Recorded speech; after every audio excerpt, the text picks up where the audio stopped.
2 ದಿನದಿಂದ ಚರ್ಚೆ ಆಗ್ತಾ ಇರುವಂತಹ ವಿಷಯ ಅಂತಂದ್ರೆ ಅದು ಉಪರಾಷ್ಟ್ರಪತಿ ಯಾಕೆ ರಾಜೀನಾಮೆಯನ್ನ ಕೊಟ್ಟರು ಅಂತ. ಉಪರಾಷ್ಟ್ರಪತಿ ಜಗದೀಪ್ ಧನ್ಕರ್ ರಾಜೀನಾಮೆ ನೀಡಿದ್ಯಾಕೆ? ಮೋದಿ ಸರ್ಕಾರದ ವಿರುದ್ಧವೇ ತಿರುಗಿ ಬಿದ್ದಿದ್ರಾ ಉಪರಾಷ್ಟ್ರಪತಿ? ಕೆಲ ದಿನಗಳಿಂದ ಕೇಂದ್ರದ ವಿರುದ್ಧ ಅಸಮಾಧಾನವನ್ನ ವ್ಯಕ್ತಪಡಿಸ್ತಾ ಇದ್ರು ಜಗದೀಪ್ ಧನ್ಕರ್. ಯಾರೇ ಅವರನ್ನ ಭೇಟಿ ಆಗೋದಕ್ಕೆ ಹೋದ್ರೂ ಕೂಡ ಕೇಂದ್ರದ ವಿರುದ್ಧ ತಮ್ಮ ಅಸಮಾಧಾನವನ್ನ ಹೊರಹಾಕ್ತಾ ಇದ್ರು. ಕೇಂದ್ರದಿಂದ ಜಾಟ್ ಸಮುದಾಯಕ್ಕೆ ಅನ್ಯಾಯ ಅಂತ ಹೇಳ್ತಾ ಇದ್ರು ಧನ್ಕರ್.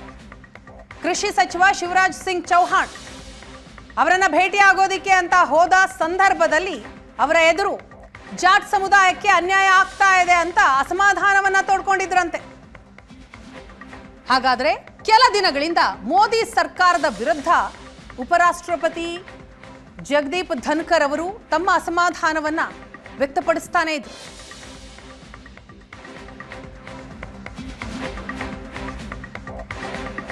ವರ್ಮಾ ಮಹಾಭಿಯೋಗ ವಿಚಾರದಲ್ಲೂ ಕೂಡ ಜಗದೀಪ್ ಧನ್ಕರ್ ಭಿನ್ನ ನಡೆ. ಲೋಕಸಭೆಯಲ್ಲಿ ಪ್ರಕ್ರಿಯೆ ಇದ್ರೂ ಕೂಡ ವಿಪಕ್ಷಗಳ ನೋಟಿಸ್ ಅನ್ನ ತಕ್ಷಣವೇ ಸ್ವೀಕಾರ ಮಾಡ್ತಾರೆ. ಕೇಂದ್ರ ಸರ್ಕಾರವನ್ನ ವಿಶ್ವಾಸಕ್ಕೆ ತೆಗೆದುಕೊಳ್ಳಬೇಕಾಗಿದ್ದಂತಹ ಉಪರಾಷ್ಟ್ರಪತಿ ವಿಶ್ವಾಸಕ್ಕೇನೆ ತೆಗೆದುಕೊಳ್ಳೋದಿಲ್ಲ. ಜಸ್ಟಿಸ್ ಯಾದವ್ ವಿರುದ್ಧವೂ ಮಹಾಭಿಯೋಗಕ್ಕೆ ತಯಾರಿ ಕೇಂದ್ರ ಸರ್ಕಾರಕ್ಕೆ ತಿಳಿಸದೆ ಯಾದವ್ ಮಹಾಭಿಯೋಗ. ಬಿಎಚ್ಪಿ ಸಭೆಯಲ್ಲಿ ನ್ಯಾಯಮೂರ್ತಿ ಶೇಖರ್ ಯಾದವ್ ಭಾಗವಹಿಸಿದರು. ಸಭೆಯಲ್ಲಿ ವಿವಾದಾತ್ಮಕ ಹೇಳಿಕೆಯನ್ನ ಕೊಟ್ಟಿದ್ದ ನ್ಯಾಯಮೂರ್ತಿ ಶೇಖರ್ ಯಾದವ್. ನ್ಯಾಯಮೂರ್ತಿ ಯಾದವ್ ಮಹಾಭಿಯೋಗಕ್ಕೂ ಕೂಡ ಅರ್ಜಿಯನ್ನ ನೀಡಿದ್ದಂತಹ ವಿಪಕ್ಷಗಳು 2024ರ ಡಿಸೆಂಬರ್ನಲ್ಲಿ ಉಪರಾಷ್ಟ್ರಪತಿಗೆ ವಿಪಕ್ಷಗಳು ಅರ್ಜಿಯನ್ನ ಸಲ್ಲಿಸಿತು. ಪತ್ರದಲ್ಲಿ ಓರ್ವ ಸಂಸದನ 2 ಸಹಿ ಇದ್ದಿದ್ದನ್ನ ಗಮನಿಸಿದ್ದ ಧನ್ಕರ್ ಈ ವೇಳೆ ಈ ಕುರಿತು ಪರಿಶೀಲಿಸಬೇಕು ಅಂತ ಹೇಳಿದ್ರು. ಆದರೆ ಅಧಿವೇಶನದ ಮೊದಲ ದಿನವೇ ವಿಪಕ್ಷಗಳ ಅರ್ಜಿಯನ್ನ ಸ್ವೀಕರಿಸ್ತಾರೆ ಜಗದೀಪ್ ಧನ್ಕರ್. ವರ್ಮಾ ಜೊತೆ ನ್ಯಾಯಮೂರ್ತಿ ಶೇಖರ್ ಯಾದವ್ ಮಹಾಭಿಯೋಗಕ್ಕೆ ಪ್ಲಾನ್ ಆಗಿತ್ತು. ಅಧಿವೇಶನದ ಸಂಜೆ 5 ಗಂಟೆಗೆ ವಿಪಕ್ಷ ಸಂಸದರನ್ನ ಕರೆದಿದ್ದ ಜಗದೀಪ್ ಧನ್ಕರ್. ನ್ಯಾಯಮೂರ್ತಿ ಯಾದವ್ ವಿರುದ್ಧ ವಿಪಕ್ಷಗಳ ನೋಟಿಸ್ ಸ್ವೀಕರಿಸುವೆ ಅಂತಲೂ ಕೂಡ ಹೇಳಿದ್ರು.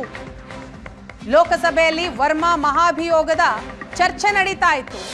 ಆಗಲೇ ರಾಜ್ಯಸಭೆಯಲ್ಲಿ ವಿಪಕ್ಷಗಳ ಅರ್ಜಿಯನ್ನ ಸ್ವೀಕಾರ ಮಾಡಿಬಿಟ್ಟಿದ್ರು ಜಗದೀಪ್ ಧನ್ಕರ್. ಕೇಂದ್ರ ಸರ್ಕಾರದ ಗಮನಕ್ಕೆ ತರದೆ ಈ ಎಲ್ಲ ಪ್ರಕ್ರಿಯೆಗೆ ಚಾಲನೆಯನ್ನ ನೀಡಿದ್ರು ಧನ್ಕರ್. ಹೀಗಾಗಿ ಅವರ ವಿರುದ್ಧ ಕೇಂದ್ರ ಸರ್ಕಾರಕ್ಕೆ ಅಸಮಾಧಾನ. ನ್ಯಾಯಮೂರ್ತಿ ಯಾದವ್ ವಿರುದ್ಧ ಮಹಾಭಿಯೋಗ ಆಗುವ ಆತಂಕ ಇತ್ತು. ಹೀಗಾಗಿ ಕೇಂದ್ರ ಸಚಿವ ಪಿಯೂಷ್ ಗೋಯಲ್ ನಿವಾಸದಲ್ಲಿ ಸಭೆ ನಡೆಯಿತು. ಉಪರಾಷ್ಟ್ರಪತಿಗಳ ವಿರುದ್ಧ ಸಹಿ ಸಂಗ್ರಹ ಸಂಬಂಧ ನಡೆದಂತಹ ಸಭೆ. ಈ ವಿಷಯ ತಿಳಿದು ತಮ್ಮ ಸ್ಥಾನಕ್ಕೆ ರಾಜೀನಾಮೆಯನ್ನ ಕೊಟ್ರಂತೆ ಜಗದೀಪ್ ಧನ್ಕರ್. ಮತ್ತೋರ್ವ ಸತ್ಯಪಾಲ್ ಮಲ್ಲಿಕ್ ಆಗ್ತಾರಾ ಜಗದೀಪ್ ಧನ್ಕರ್ ಅಂತ ಚರ್ಚೆಗಳಾಗ್ತಾ ಇದೆ.